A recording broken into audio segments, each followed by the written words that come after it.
জেনা বেড়ে যাচ্ছে, আমরা জেনাকে সহজ করে দিয়েছি, বিয়েকে কঠিন। আওয়াজ দেয় না। বিয়ে একটা জায়গায় 4টা করবেন, সমর্থ থাকলে 4টা করবেন, 4টা পর্যন্ত জায়েজ আছে, সমস্যা নেই। আর আবার এখানে কথা আছে, যদি প্রথম জন আপনাকে সুখী করে তাকে নিয়েই থাকেন। মারহাবা কয় না? অনেক যুবকরা হুজুর বিয়েই তো দেখলাম, দিল্লির লাড্ডু খাইলেও পস্তাবেন, না খাইলেও পস্তাবেন। যারা বিয়ে করছে তারা জানে এই হাসি হলো রহস্যের হাসি, এটা বড় রহস্যের হাসি। যে করছে সে বুঝে। যদি কেউ বলে যে বিয়ে করতে চাই, যে বিয়ে করছে সে বলবে যে করিস না, জিন্দিগিটা বরবাদ। জিজ্ঞেস করলে যে এখন কি অবস্থায় আছে, বলে যে তুই জীবিত, আমরা বিবাহিত, বাকিটা বুঝা নেই। আওয়াজ দেয় না, ঠিক না? যারা বিবাহিত তারা বুঝে কত ধানে কত চাল। আমি কথাগুলি হাকিকাতান বলছি। সমাজটা এখন এইভাবেই চলছে। ঘরে ঘরে নারী নির্যাতিত কম, এখন পুরুষ নির্যাতিত। পুরুষটা এখন চুপচাপ সহ্য করে ধৈর্য ধরে। এই জন্য ঘরের মধ্যে রহমত আসে না। আপনার হাজবেন্ডকে আপনার তোয়াজ করতে হবে, মানতে হবে, মহব্বত করতে হবে। দুইটা জিনিস সবসময় মনে রাখবেন, স্বামী স্ত্রী সম্পর্কটা সুদৃঢ় রাখে, অনেক সুন্দর রাখে। দুইটা জিনিস, একটা হলো ট্রাস্ট, একটা হলো রেসপেক্ট, বিশ্বাস এবং সম্মান। এই দুইটা জিনিস যেখানে আছে সম্পর্ক, সেখানে নিবিড় একটা প্রশান্তিময় একটা সম্পর্ক থাকে, সুন্দর থাকে। একে অপরকে সম্মান করতে হবে। যখন যাবেন ঘর থেকে বের হবেন, স্ত্রীকে সালাম দিবেন আগে আপনি। খালি মা বোনদেরকে পচাইতেছি না, পুরুষদেরকেও বলার দরকার আছে। সারাদিন পর ঘরে যাইয়া বাংলার পাস বানায় চেহারা, কি রানছে এগুলো, মুখেই দেওয়া যায় না। মনে হয় কয় না তো, এখানে সব আল্লাহর ওলি, সব প্রশংসা করে। মাঝে মাঝে প্রশংসা করবে যে তুমি যা রান্না করছো ফ্যান্টাস্টিক, ফ্যাবুলিয়াস, এত চমৎকার, জীবনে খাইনি এরকম রান্না, ঠিক না? এরকম প্রশংসা করবে। জন্য সারাদিন আপনার জন্য, সন্তানের জন্য খাটে, প্রশংসা করবেন। বাড়িয়ে দিবে কে? আওয়াজ দেয় না কে? স্ত্রীর জন্য বেহিসাব খরচ করবেন। সত্যি করে বলছি, ওয়াইফের জন্য খরচ করবেন, আল্লাহ রিজিকে কম দিবে না, বাড়ায় দিবে। কারণ ওই বেচারি সমস্ত সম্পর্ক ত্যাগ করে আপনার কাছে আসছে, ঠিক কিনা? মানে সম্পূর্ণ সম্পর্কগুলি ত্যাগ করে আপনার সাথে থাকছে। একটা পুরুষ তার পরিবার নিয়ে সারা জীবন থাকে, কিন্তু একটা নারী থাকে না, একমাত্র পুরুষের কাছে থাকে। এজন্য মা বোনদেরকে কদর করবেন, আদর করবেন। মা বোনরা অনেকটা প্রজাপতির মতো, শক্ত করে ধরলে মরে যায়, আলতো করে ধরলে উড়ে যায়, আগলায় রাখতে হয়। আওয়াজ দেয় না, ঠিক না? মাঝে মাঝে বলি love is like a butterfly, এখন আমি বলতেছি wife is like a butterfly. স্ত্রীগণরা হলো প্রজাপতির মতো, নিজের স্ত্রীগণরা প্রজাপতির মতো। ওই যে শক্ত করে ধরে মরে যায়, আলতো করে ধরলে উড়ে যায়, আগলায় রাখতে হয়। মারহাবা বলেন। আর যুবক 5 ওয়াক্ত নামাজ পড়বো তো ইনশাআল্লাহ? আওয়াজ দেয় না, আওয়াজ দেয় না। আজকে থেকে কে পরিবর্তন হবো? দুইটা হাত তুলে দিয়ে আল্লাহকে দেখি, আল্লাহ তোমার বান্দারা তোমার সাথে ওয়াদা করেছে, তুমি কবুল করে নাও। আমিন বলেন। একবার একটু প্রশান্তময় নিয়ে ডাকুন না, আল্লাহ। শান্তি আছে কি নেই? আমার আল্লাহর নামটা নিতে শান্তি আছে কি? দুঃখে থাকেন, টেনশনে থাকেন, একা একা থাকলে বান্দার হাকিকত বোঝা যায়। একা একা বান্দা কি করে, ওটাই হলো হাকিকত।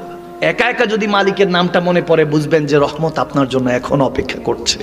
বিয়েতে যৌতুকের ভয়াবহতা সম্পর্ক, হ্যাঁ আমি মনে করি যে ছেলেরা বিয়েতে বা বরপক্ষ বিয়েতে যৌতুকের জন্য মেয়ে পক্ষকে প্রেশারাইজ করে, নির্যাতন করে, এগুলো ভিক্ষুক, এগুলো হলো ফকিন্নি। জীবনে টাকা পয়সা দেখে নাই তো এই জন্য বোর্ডটা খাইতে চায়। আওয়াজ কম হইছে, মানি না, আরো জোরে বলতে। বিয়ের আগে কিছু লাগবে না, একটা এসি হলে আপনার মেয়েই তো এসিতে থাকবে। আমার এসব যৌতুক টতুক পছন্দ না, আছে না এরকম? একটা এসি, একটা টিভি দিবেন, আপনার মেয়েই তো বসে বসে দেখবে। আমি কি, আমি তো কাজে থাকি, ব্যবসায়, চাকরিতে। একটা মোটরসাইকেল দিলে আপনার মেয়েকে নিয়ে একটু মাঝে মাঝে ঘুরতে যাব। আমি কি, আমার কিছু। একটা ফ্রিজ দিলে গরমকালে ঠান্ডা পানি পান করবে। আমি কি, আমি তো অফিসে। একটা এয়ার কুলার দিলে, একটা যদি এসি দেয়, আমি কি, আপনার মেয়ে ঠান্ডা বাতাস খাবে, আমারটা কি? আমি তো ফ্যানের বাতাস খাওয়ার জন্য অফিসে, ব্যবসায়, চাকরিতে। তারপরে আসতে ওইখানে শেষ না তো, একটা গাড়ি দিলে আপনার মেয়ে তো বাচ্চাদেরকে নিয়ে স্কুলে যাবে, আমার কি, আমি তো অফিসে। আওয়াজ দেয় না। এমনি কিন্তু ওনাকে জিজ্ঞেস করছে আপনি যৌতুক সম্পর্কে, যৌতুক একদম হারাম। কত বড় ফতুয়া দেখছেন? এর আগে দিয়ে যা চাওয়ার তা চাইয়া ফেলছে। এরকম যুবক এই সমাজে নাই। আওয়াজ 2-4টা বাড়াইতেছে, মানে আছে কিছু না? তাহলে যুবকদেরকে নিয়ে কিছু কথা বলা দরকার। এদেরকে ওয়াদা করা। আচ্ছা, বিয়ে করছেন কে কে হাত তুলেন? মাশাআল্লাহ। ময় মুরব্বিরা হাত তুলে লাভ না, এটা বুঝাই যায় সিগন্যাল নাকি? আচ্ছা মাশাআল্লাহ। আর যারা বিয়ে করে না দেখি চেহারা নুরানি, চেহারাগুলি দেখি হ্যান্ডসাম, ভালো করে হাত তোলো, একদম হাত তুলে। যারা বিয়ে করে নাই, আরে তোরা তো বাবা দুনিয়ায় দেখোস না এখন। যারা অবিবাহিত আছে আজকে হাত তুলে বলবো আল্লাহ আজকে থেকে কোনো যৌতুক নিব না। দুই হাত তুলেন যারা বিবাহ করেন নাই, হাত তুলে বলেন যে আমরা কেউ যৌতুক নিব না এবং কাউকে যৌতুক নিতে দিব না। যারা যৌতুক নেয় তারা হলো ফকিন্নি, কন্নি, আওয়াজ আসে না, কন্নি। বাস আল্লাহ কবুল করুন। আল বুয়ুতিন হাদিস এসেছে যখন সুদ ঘুষ খাইতে মন চায় খান, হাসর ময়দানে উঠবেন ফ্যাট একটা এত বড়, তারপরে আল্লাহ বুঝা দিব ওটা যখন জাহান্নামে ফিনারে জাহান্নামা খালিদিনা চিরস্থায়ী জাহান্নামে আপনাকে নিক্ষেপ করবে, সেদিন বুঝবেন আল্লাহ সুদ ঘুষ থেকে এই সমাজকে হেফাজত করুন। আমিন বলেন, আমিন বলেন। এগুলো নিয়ে কি বলবো, এখন ব্যাংকের নামে ইন্টারেস্ট দিয়ে ওগুলি সুদ। ব্যাংকের পাবলিক টাকা রাখে না, রাখে তো, কি ব্যাংকে টাকা রাখে না? বিদেশে কি, বিদেশ থেকে কি ব্যাংকে টাকা পাঠায় না? ওটার ইন্টারেস্ট আসে না? ওটাই তো সুদ। এগুলো সব ইহুদি নাসারাদের ষড়যন্ত্র। আওয়াজ দেয় না, ঠিক কি না? ইহুদি নাসারারা গুনার নাম চেঞ্জ করে ফেলেছে, এই সুদ ঘুষের নাম ইন্টারেস্ট রেখে দিয়েছে, মিথ্যার নাম বলে এমনি বলছি, গীবত করে, চগলখড়ি করে, ক্রিটিসাইজ করে, এই গুনাহকে বলে যে এমনি গপসপ করছি। এগুলো সব ইহুদি নাসারাদের ষড়যন্ত্র। তারা মনে করে আমার নবী সিংহরা নাই, আমার নবী সিংহরা এখনো আছে। আমার নবীর এক একটা উম্মত এক একটা সিংহ, ঠিক না? আমরা হযরত ওমরের মতো খোলা তরবারি কাফেরদের বিরুদ্ধে নিতে রাজি আছি কি নাই বলেন? ঈমান রাখবেন, পার্সোনালিটি রাখবেন, নিজের মধ্যে ব্যক্তিত্ব পয়দা করুন, পার্সোনালিটি রাখুন। কানের মধ্যে কি দেয় বললাম, এটা কানের মধ্যে কি বলে? হুজুর স্টাইল। আমি বললাম তোমার মাইয়া বানা সারা দিছে, কিসের স্টাইল? আওয়াজ দেয় না। পুরুষ ব্যক্তিত্ব রাখতে হবে। আপনি পুরুষ, আপনি মুসলমান, আপনি বলবেন সারা পৃথিবী 750 কোটি সারা পৃথিবীতে মানুষ বসবাস করেন। কেউ যদি বলে what is the meaning of উম্মতি, উম্মতি কি, মা মানান উম্মতি, উম্মতি কি, নিজেকে দেখিয়ে বলবেন এটা হলো উম্মতি। উম্মতি নিজেকে দাবি করবেন, আপনি উম্মতি, আপনি নবীর উম্মত। সেই উম্মত, সেই নবীর উম্মত যিনি 63 বছরে একটা মিথ্যা বলেন নাই। সর্বদা সর্বদা আল্লাহর পথে বান্দাকে আনার জন্য নিয়োজিত করেছিলেন, ঠিক না? সেই নবীর উম্মত আপনি, আপনার দায়িত্ব আছে, নিজেকে প্রস্তুত করুন। আপনার ছোট ভাই আছে, বোন আছে, বিয়ে করবেন, এখন হয়তো বা ছেলে আপনি, এখন মেয়ে, কিন্তু একটা সময় আপনি স্বামী হবেন, স্ত্রী হবেন, একটা সময় বাবা হবেন, মা হবেন। আপনাদের কদমে আপনার সন্তানের জন্য বেহেশত রেডি করেছেন কে? আল্লাহ। কি কথা বোঝা যাচ্ছে?